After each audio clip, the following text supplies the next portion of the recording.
My guys, welcome back to my channel. നമുക്കൊരു unboxing ആയാലോ. ഞാൻ ഫ്ലിപ്കാർട്ടിൽ നിന്ന് ഒരു സാധനം വാങ്ങി. പക്ഷേ എൻ്റെ എക്സിബിഷൻ കണ്ട് എനിക്ക് അറിഞ്ഞൂടാന്നാണ് ഞാൻ ഇട്ട് വയ്ക്കുന്നത്. എൻ്റെ ഇത് വെച്ച് ആരും എക്സ്പെക്റ്റ് ചെയ്യണ്ട, എനിക്കറിഞ്ഞൂടുന്നു. ഞാൻ ബുക്ക് ചെയ്ത സാധനം പിന്നെ എനിക്കുള്ളത് വേറെ ആർക്കറിയാം. അങ്ങനെ ഞാൻ കുറച്ച് ക്യൂട്ട്നെസ്സൊക്കെ വാരിയിരുന്ന് അൺബോക്സ് ചെയ്യുന്നുണ്ട്. പക്ഷേ ഭയങ്കര നെറ്റലാണ്. അത് ഒരു വീഡിയോ എടുക്കുമ്പം ആർക്കായാലും എക്സ്പ്രഷനൊക്കെ വരും. അങ്ങനെ വിചാരിച്ചാൽ സ്കൂളിൽ പോയിട്ട് വന്ന വഴിയായതുകൊണ്ട് യൂണിഫോം പോലും മാറ്റാതെ കൈ കിട്ടിയപ്പോഴേ പൊട്ടിക്കാൻ വേണ്ടി എടുത്ത ആക്രാന്തമാണ് നിങ്ങൾ ഈ വീഡിയോയിൽ കാണുന്നത്. അങ്ങനെ ഞാൻ ബുക്ക് ചെയ്തു. പക്ഷെ എനിക്കിത് ഈ കളർ എനിക്ക് ഇഷ്ടപ്പെട്ടു, എല്ലാവർക്കും ഇഷ്ടപ്പെടുമെന്ന് എനിക്ക് നല്ല ഉറപ്പുണ്ട്. ഇതിൻ്റെ ലിങ്ക് ഞാൻ കമൻറ്റ് ബോക്സിൽ കൊടുത്തേക്കാം.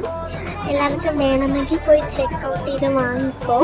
അപ്പം ഇന്നത്തെ വീഡിയോ ഇത്രയേ ഉള്ളൂ. ഇവിടെ വെച്ച് ഞാൻ എൻ്റെ വീഡിയോ നിർത്തുകയാണ് എന്ന് പറഞ്ഞുകൊണ്ട് ഞാൻ പോവുകയാണ്. Ta-da!